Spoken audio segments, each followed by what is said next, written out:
Hi everyone, welcome back to my channel. I'm going to put you down a bit. Is that better? Is that slightly down?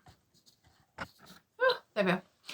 My name is Beth. I am a mum of 3 and I live in Suffolk. I homeschool my eldest 2 children, and I'm also a childminder. I do after school childminding and holiday childminding.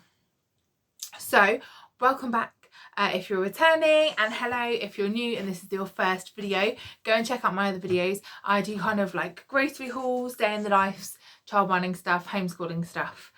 Go and have a little look. So today I thought I would talk about homeschooling. I'm taking out my youngest. I've got 3 children. The older 2 are in year 7 and year 5, and I've homeschooled them for almost 2 years now. And my youngest started school almost 2 years ago, like exactly the same time as I took the others out. And she is almost at the end of year 1 now. And I'm going to be taking her out at the end of this year. She's got 6 weeks left at school, and then I'm going to be taking her out and homeschooling her. So I thought I'd talk today about how I'm going to homeschool her. So when my youngest 2 were, when I took them out, they were at the end of year 3, so like beginning of year 4 and beginning of year 6. So it's quite different to what I did with them to what I'm planning to do with her, because she's only 6 years old. One of the main, I think she has really loved a lot of school. School's been really good for her. She's very sociable. She I felt like the good things of school that were good for her was learning to do what she was told to do. And you know, like learning like to work with other children well, because she can be a little bit bossy, and kind of learning to sit down and listen, and that's been really good for her. However, it used to be that kind of reception in year 1 were just kind of in a big massive classroom. There's not many children in the class, and so for the first 2 years it was just mostly play. They had loads of role play areas. It's the most lovely classroom, and she had the best year in reception, although it was a bit tricky because the teacher left after like 3 weeks. It's been taken over by, I think it's an academy, and they've really not been great for the school. I hear this has happened time and time again, and they're actually now looking to be closing the school soon, or sorry, merging with another school, but basically closing the school. And loads of kids have already left and gone to other schools. Some have been left to go be homeschooled, and actually by the time I take my littlest out, it'll be 10% of the entire school will have left to be homeschooled within the last 6 months. So that just tells you how we're not very happy. What happened then when they went into year 1 is they were like, no, we're not going to keep reception in year 1 together anymore. Oh, hang on, my children are fighting. Sorry about that, they were fighting. All sorted now. So can't quite remember where I was at.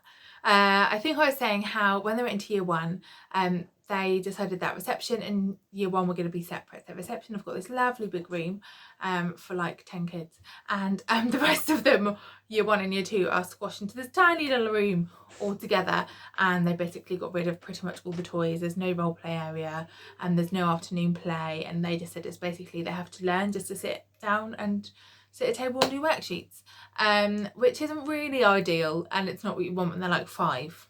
Do you know what I mean? Like, I mean, I'm just a massive advocate for like children learn best through play, even as they get older. Like even my 12-year-old learns really well through play, to be honest. And I guess as you get older, like I almost learn through play, is in like I learn best when it's something that I'm really interested in and that I choose to learn about. Like, anyway, so there we are. So it's not ideal. It's not been a great year. I mean, the teacher's brilliant. Like they can only do what they're told to do by those higher up than them. But that is one of the reasons that I'm going to be taking her out. So I was going to anyway. It's like an infant school, and then it goes to a junior school. So I was going to take her out when they went to junior school, but now the school's closing anyway, probably. So I'll be taking her out then.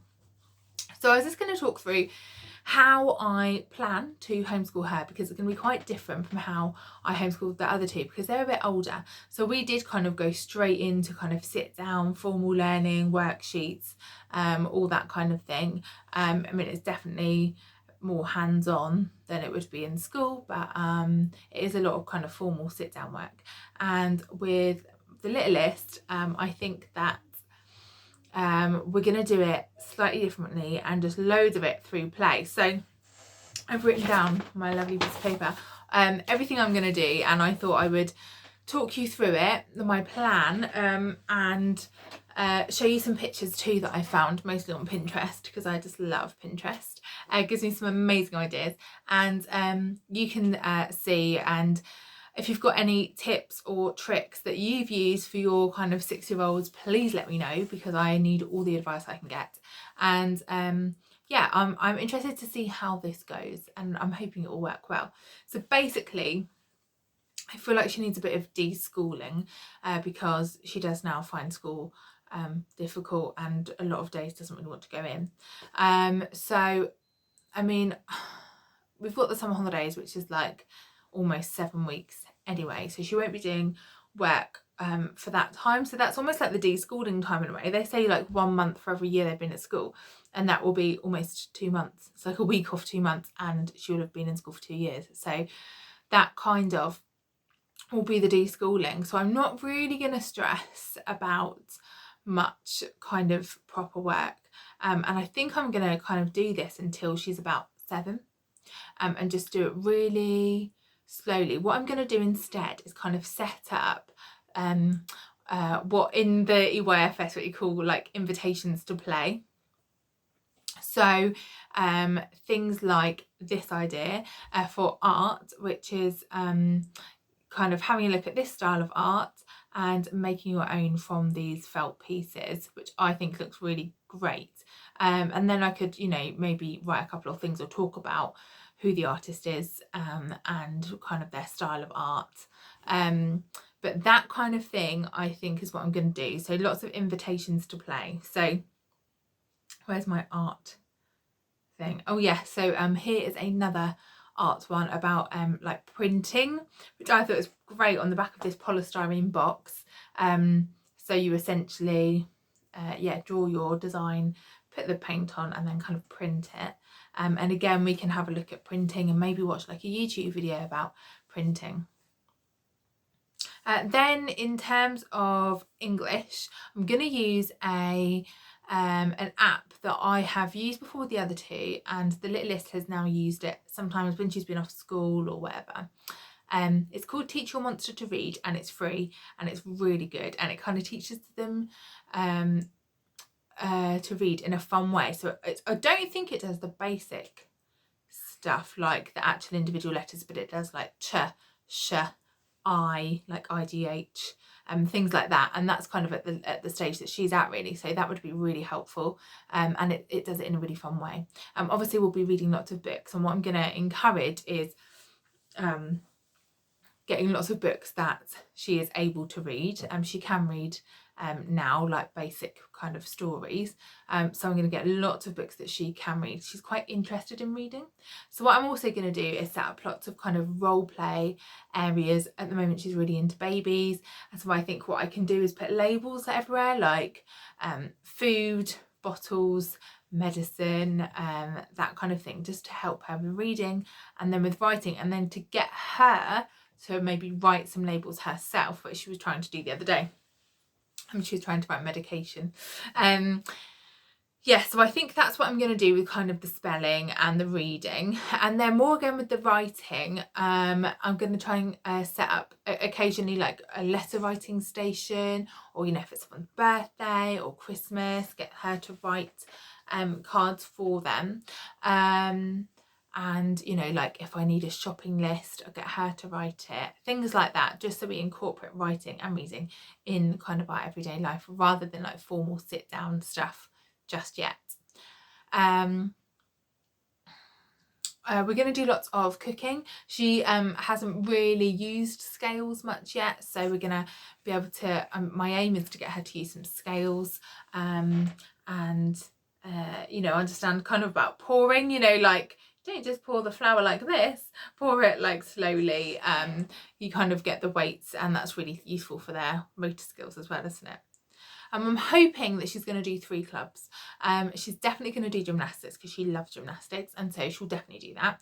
And then we've got like a social group that we go to on a Thursday, which I know a few kind of children from there, or we know, like she knows them, who are her age. There seems to be loads of 6-year-old boys around here who are homeschooling, which is hilarious. So I'm going to take her there with us, and then I'm hoping she's going to do forest school. Firstly, because it gives me a little bit of a break. It's the one drop-off group for like 4.5 hours. So that would be amazing. But secondly, because I just think it's amazing. Like, I'm not an outdoorsy person. Forest school completely changed my outlook on kind of education and outdoors and the kind of things you can do, and kind of like that slower paced learning. Like, it doesn't have to be I mean, I'm sure they do like have educational outcomes for lots of their activities, but actually you just don't even need them, that they're just kind of already there. Like so I'm hoping it will help her to learn skills like, you know, cooking on the fire, using tools, climbing trees, playing with clay, playing with other children. Again, there's a whole loads of kids there who are kind of in that younger 4, 5, 6, 7 age group, so I think she'll have a great time there. In terms of maths, going to keep it really basic. This is the thing that she really struggles with, so we're going to try and just do this through games. I do also kind of want to assess where she's at now. A few months ago she was off school, which wasn't like particularly poorly, just kind of not. I think she had a cough, and so it kept her up in the night, but she was not particularly unwell. So I gave her some maths because I wanted to kind of see where she was, and I was surprised that she couldn't do number bonds to 10. So first I need to kind of assess where she is in her maths, and then go from there. So I think like Twinkle have loads of games. Twinkle's going to be my best friend. They've got loads of maths games that she can do, and it will just be, you know, again, in everyday life, trying to like add things together or work things out. Yes. Then with things like topic, sorry, this cough is still here. With topic, she probably won't join in with what I do with the older 2 because it's quite in depth. It's often just like reading from a book and writing our notes, and that's just way above her. So instead we're going to be doing things like science experiments, and a lot of them will be like invitations to play, so like colour mixing, and like it'll be like write down your findings. So if I've put like green and, no, that's a bad one, blue and yellow food colouring into test tubes, I want her to draw blue and yellow and then equals, and then she'll mix them together and see it makes green and put them in there. In history too, they've done the Great Fire of London at school. She's absolutely loved it. So I want to keep that kind of history love going. So I think we're going to do this through this amazing woman does these brilliant, organises these brilliant history workshops, and that's just around the corner from our house. So she's going to go there, and it'll just be again through like books and maybe YouTube videos and projects. We could get like a scrapbook and kind of fill things in. That'll be more like maybe a bit more kind of the beginning of sit down work for that. And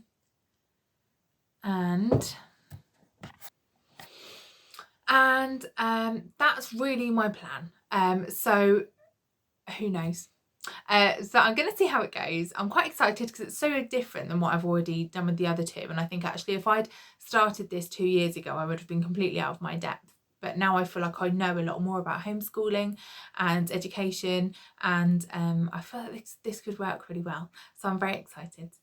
So yes, watch this space, but as I said, if you've got any tips, please drop me a message below. Thanks a lot guys, see you soon, bye.